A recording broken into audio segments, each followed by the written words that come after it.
All right, so 3, 2, 1. Well, Mayor Katie, welcome back.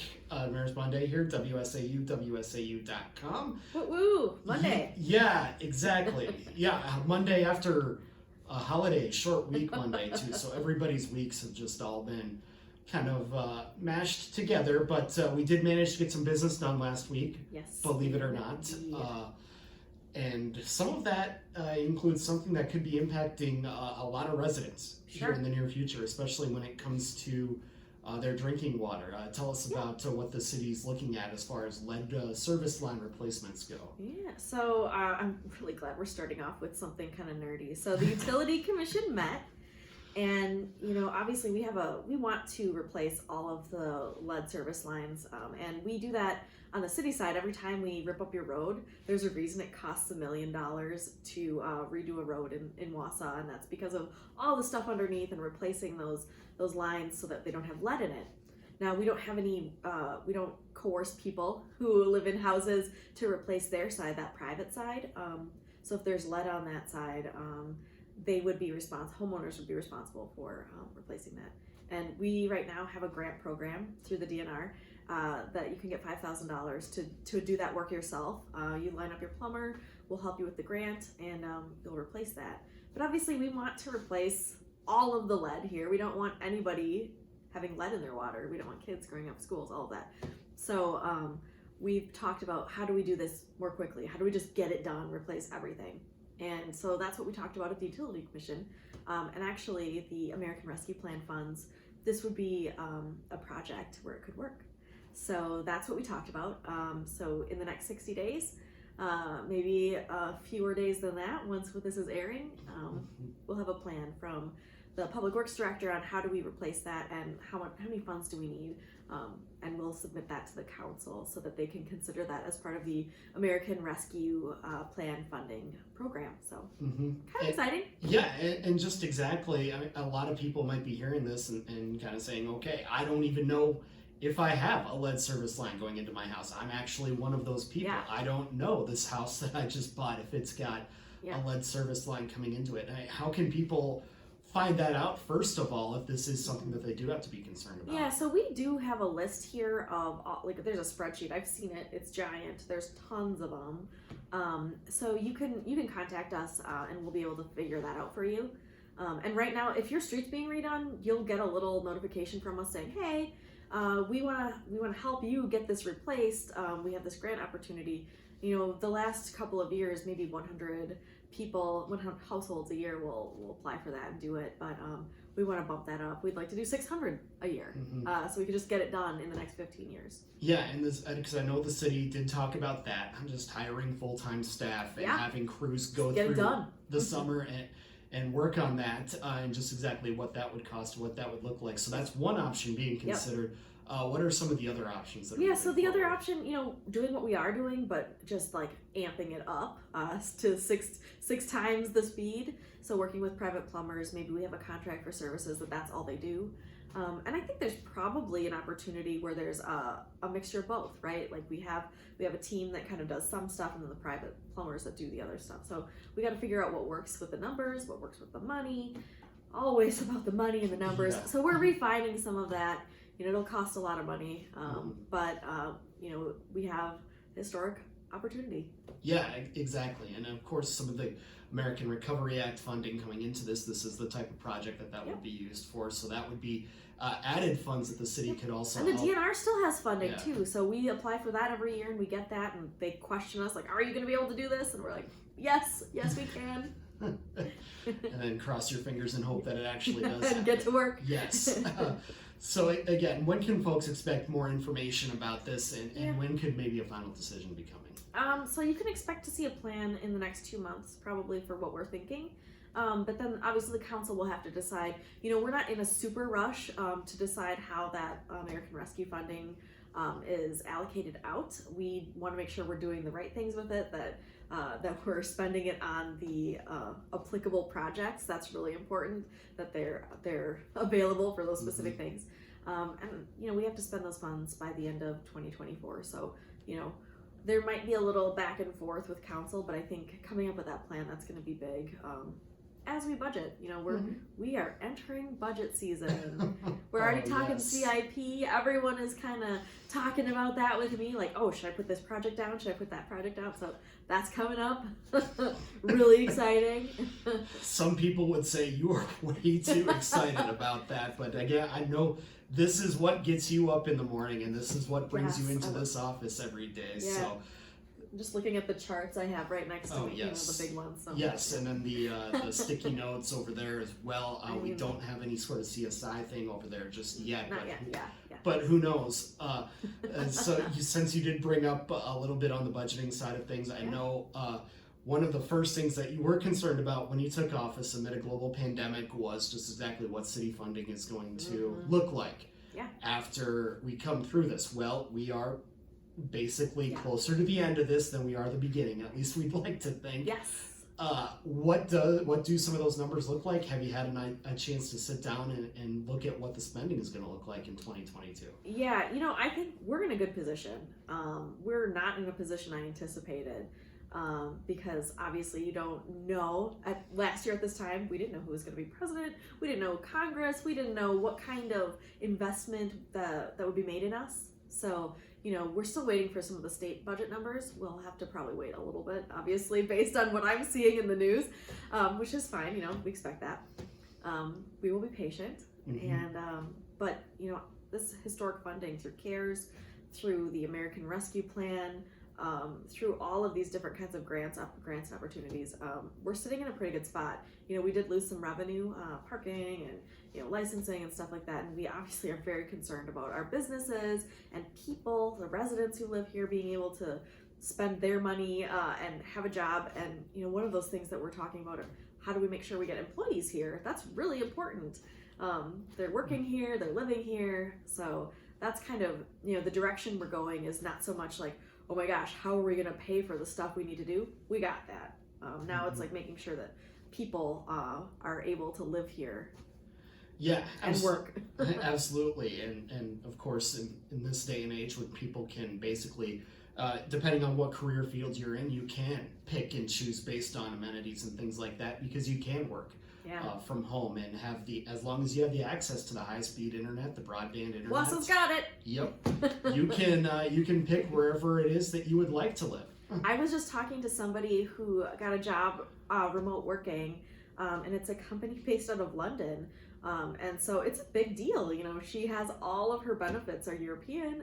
It's very interesting. So there's a lot of opportunity. Come here, come do your remote job in Wausau. We love it. Yeah, absolutely. And of course, that kind of goes hand in hand with something else that's been not only a big conversation here at City Hall, but at the county level as well. Obviously, the Community for All resolution, be that at the county level, be that at the city level that you declared, I believe it's 2 weeks ago now. So there's all kinds of those documents that are going through here as well to make sure that people do know that Wausau is open for business, no matter what background you come from. Yeah, everybody is welcome here. It doesn't matter what your background is, your religion, your political ideology, whatever that is, come here. Come to Wausau. We want you here. We want your families here. We want you to feel welcome. So that was really the onus, after that New York Times article came out. And I can't even, I'm still getting some hate mail from people who didn't differentiate the level of government that was dealing with this. So it was important that we said something, and now actually the city council weighed in on this too. So there'll be a resolution that they'll likely vote on supporting Wausau as a community for all. But I think more importantly, that needs to be who we are, like in our DNA, right? Like it needs to be in our strategic plan. It needs to be part of every policy we consider. We need to look through that multicultural lens so that we are indeed welcoming, even thinking of translation services and like what we do here, having a lot of really good conversations. So despite, how maybe negative it felt, good conversations are happening. I heard from mayors across the state and they said, this could have been any city in any county. And good for you guys for having the conversation, because a lot of places won't even have it. So, here we are. It feels difficult, but I believe that we'll get through this and we'll be in a really good place. And I think another thing that's very important is it's shedding light on some of these conversations, some of these situations that people that don't look like you and I may find themselves in occasionally, whether it is trying to find a place to live or trying to find a way to get back on their feet after they've had some sort of family emergency, some sort of medical emergency happen to them. These are the struggles that some people in this community deal with, whether you know it or not. Exactly, and we needed that. We needed that jolt. We needed people to share their stories, and this has been kind of that catalyst for it. People are saying, I love Wausau, but here's an experience that I had that is suboptimal.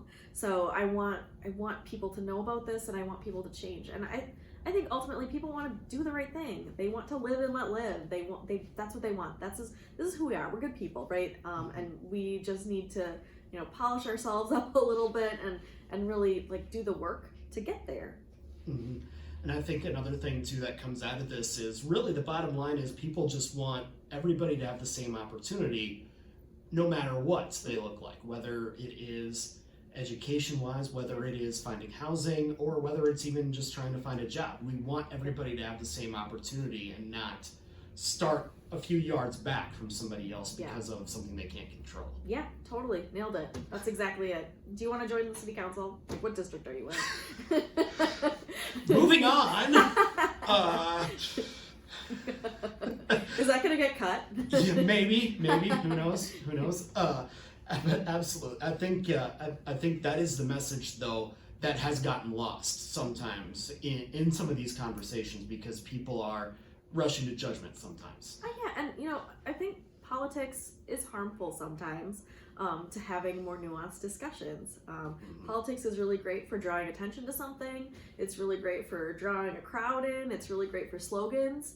But it's not really great for kind of grappling with these issues. So at a certain point, I think the county board is going to need to let their guard down a tiny bit and talk to each other. And that's where you're going to find the action. That's where you're going to find the right approach here. So, I told them, I was like, I'm ready to be there with you. I want to help with the commission. I want to do whatever, but I don't want to do anything that would be harmful to this discussion. So until called, I'm not going to go back there and make any comments. We know what happened last time. Yes, not going back to the to where you started in all of this. Yes. I want to be there though. I want to be there and be helpful. Absolutely. Well, again, we'll look forward to seeing where these discussions go, and again, we hope that it becomes a productive discussion and that somewhere this all becomes worth it in the end. I think sometimes is the slogan, even though it moves at the speed of government, as we would like to say. Well, so fun. Yes. Before we let you go, we do want to talk about some fun stuff as well because it is summer. Everything is getting back to almost normal. We're going to have a balloon festival. We are going to have concerts starting in a week. We are going to have outdoor music here, and we're going to have dining on the street. Downtown Wausau is going to be open for business this summer, right? We're going to be popping. Tell you what, I just got an amendment to our permit for another additional day. It looks like all summer you're going to have Wednesday, Thursday, Friday, Saturday, options for you. So you don't even have to leave the city to have an amazing time. Amazing food, amazing entertainment. So I'm ready. Yeah. Bring it. And it's, of course, the concerts on Wednesdays. There's going to be dining on the street again. Tell us about that, because that to me is something interesting because it came out of the pandemic and I don't think it's going anywhere. Yeah. So that was kind of that was the brainchild of the River District and some downtown businesses. They're like, how do we get more people feeling comfortable with eating here and, coming out a little bit? And it's like, well, obviously, get them outside. That's really, having that open air concept is what's going to help us. So people did it. I mean, I don't know if you went down there at all. I walked through there regularly and I'm like, this is crazy packed. Everyone is so happy and joyful. It's a murmur. And then they started adding buskers and all of this. So I think it's only going to get bigger from here. People loved it. I think this is here to stay. I would hope so, because who doesn't want to be outside when the weather is like that to enjoy? I know we got 3 months of this, so let's go. Exactly. 3 months of this, we're gonna be taking advantage. Finally, before we let you go, you're a Wausau kid through and through. I am. What's your favorite memory of the Center Mall? Oh my gosh. Well, I got my ears pierced there, so that was really exciting for me as a very young person. But I will also say it was part of my freedom. As a kid, I would take the bus from my house on the southeast side to the mall on a Saturday, meet my friends, spend my $5 on, I don't know, Orange Julius and a Hot Sam's pretzel. Oh my gosh, a Hot Sam's pretzel. So, I don't know. A lot of good stuff. It definitely fueled my my fashion sense. So whatever that is, I don't know what that is. Weird. It was something that was there, and now just seeing the progress as it comes down to make way for more progress. I know a lot of people have just kind of been looking there and saying, what's next? It was short, but there was some history there. Yeah, I mean, it opened the year I was born, so it's kind of weird to be the mayor now that it's coming down. It feels a little strange. But we also look forward to seeing what's going to be there in the future and how that's going to shape downtown Wausau as well. It's going to be transformational. Well, Mayor Katie, we always appreciate the time. Thank you for having us, and we'll look forward to chatting again next month. Yeah, more numbers, more budgets, more stuff.